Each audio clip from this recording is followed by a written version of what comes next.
Diamonds and Toads. A big shout out to Alexis and Zach for requesting today's story. Once upon a time, in a quiet little village at the edge of a forest, there lived a widow and her 2 daughters.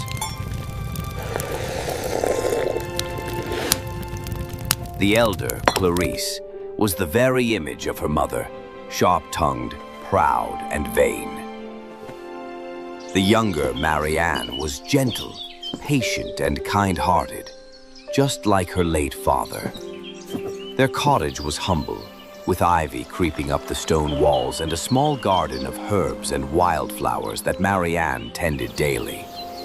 Though poor in possessions, it was often rich in the scent of rosemary and thyme.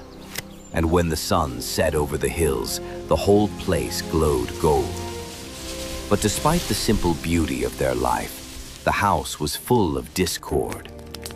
The widow loved her elder daughter dearly, too dearly, and could see no fault in her.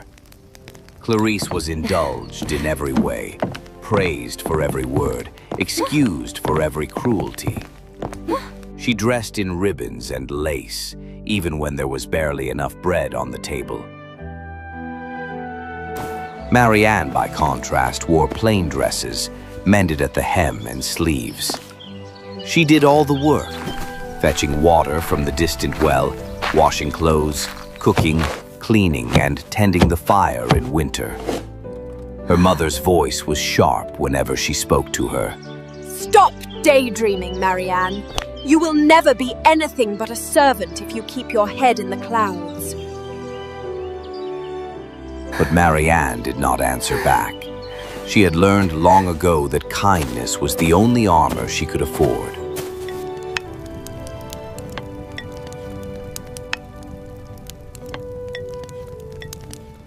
One summer afternoon, the sun was fierce upon the fields, and the air shimmered with heat. The widow realized there was no water left in the house. Marianne, go to the well at once, the one beyond the orchard. It's the freshest. Take the largest jug. Don't dawdle. It was nearly a mile away, and the path wound through dry grass and thickets of briar. But Marianne said nothing. She lifted the jug, tied a kerchief over her hair, and set off. The air was heavy with the buzzing of bees, and her feet brushed the dust of the path.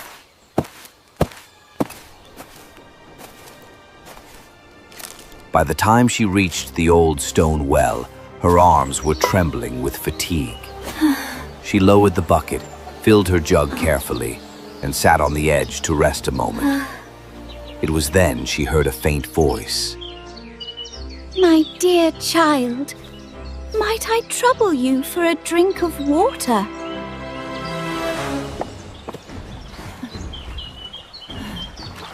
Of course, ma'am. You must be very much parched in this heat. Marianne set down her jug at once. She dipped her jug again, rinsed it clean, and drew fresh water from the well. Holding it carefully, she offered it to the old woman, who drank with slow, grateful sips. You are too kind, my dear. Not many would serve a stranger so sweetly. It's nothing, ma'am. You looked thirsty, and I was here. It is not nothing, child. Few hearts are so pure that they do good without thought of reward.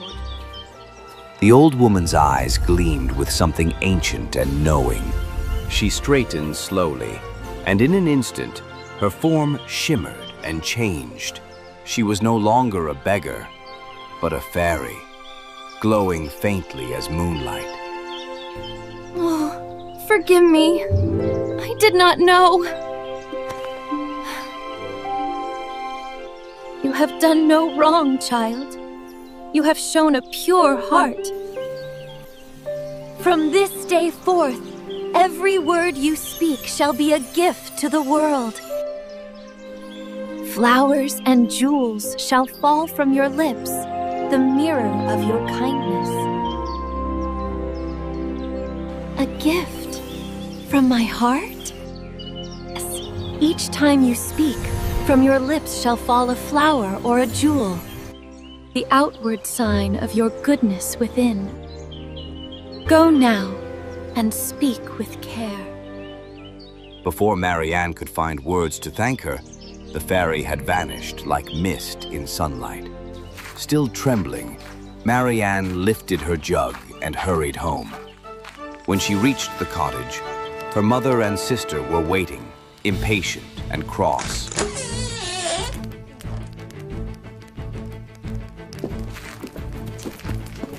At last! Did you fall asleep at the well? Give me that water! Oh, sorry, Mother.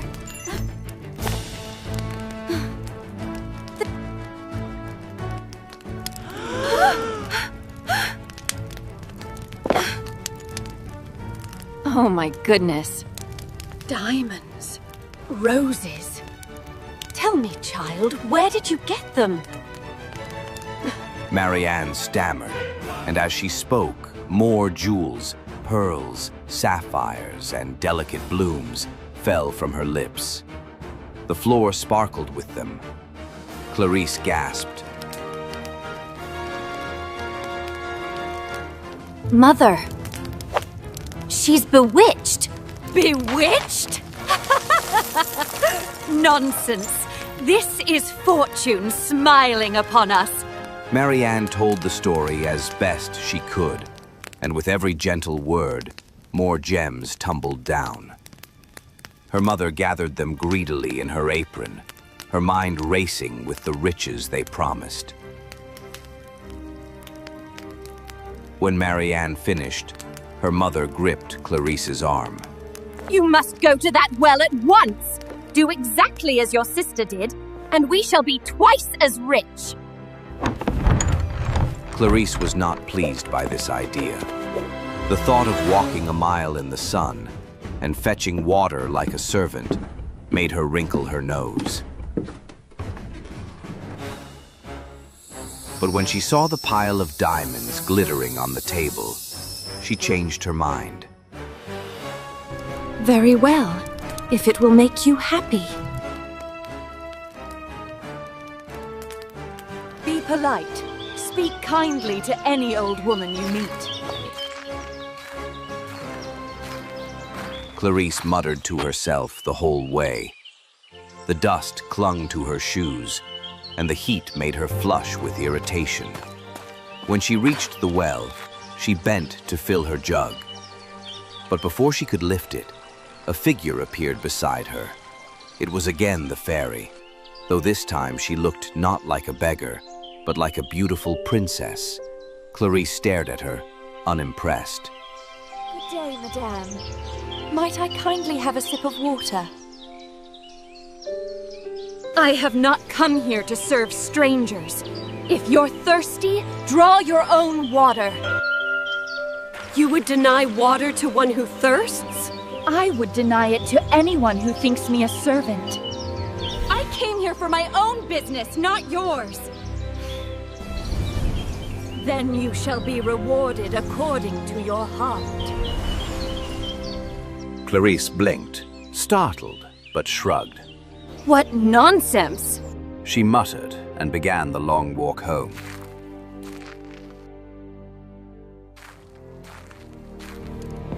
Please, let her have met the lady. Please let her be blessed. Well, my darling, did you meet her? What did she say? Some old fool asked me for water, but I sent her away. Before she could finish, a toad leapt from her mouth and landed on the floor. Then another, and another.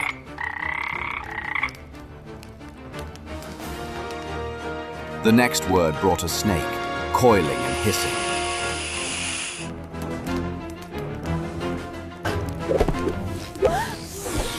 What is this? Stop it! Stop it at once!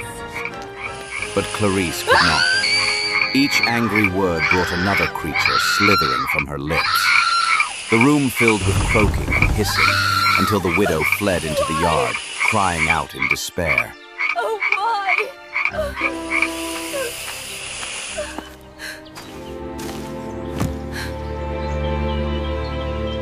is your doing! You've cursed your sister! No, Mother, Get out! You have brought ruin on your sister and on me! Get out! Get out now! The sun had just begun to set when Marianne left the house. She walked toward the forest, her eyes wet with tears.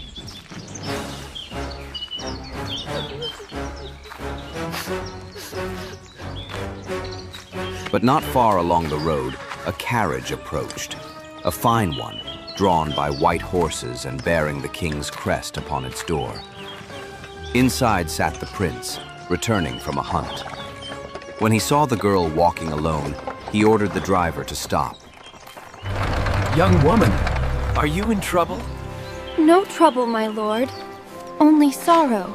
And as she spoke, pearls and lilies fell from her mouth. What miracle is this? He stepped down from the carriage and spoke with her. Her voice was soft as birdsong, and with every word she uttered, beauty itself seemed to take form around her. Petals on the breeze, jewels glinting in the light. The prince was utterly enchanted. Come with me.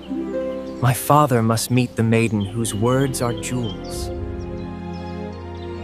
Marianne hesitated, but something in his eyes, honest and gentle, made her trust him. She climbed into the carriage, and they rode to the royal palace.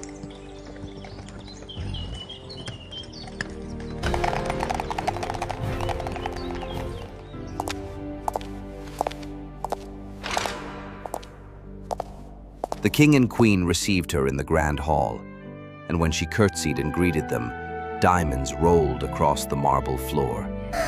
The courtiers gasped, and the queen's eyes widened. The court erupted in whispers. Such grace, such modesty. Surely heaven has blessed you. And what reward could be fitting for such virtue? If she will have me, father, let that be her reward. The king studied the girl for a long moment, then nodded. So be it. A woman whose words bear flowers will surely make the kingdom bloom. And so, Marianne became the prince's bride. Her wedding gown shimmered like moonlight, and wherever she spoke, blossoms scattered along her path. The people loved her for her kindness, her humility, and her radiant smile. Back in the village, things grew bleak. The widow, in her bitterness, found no comfort in her riches.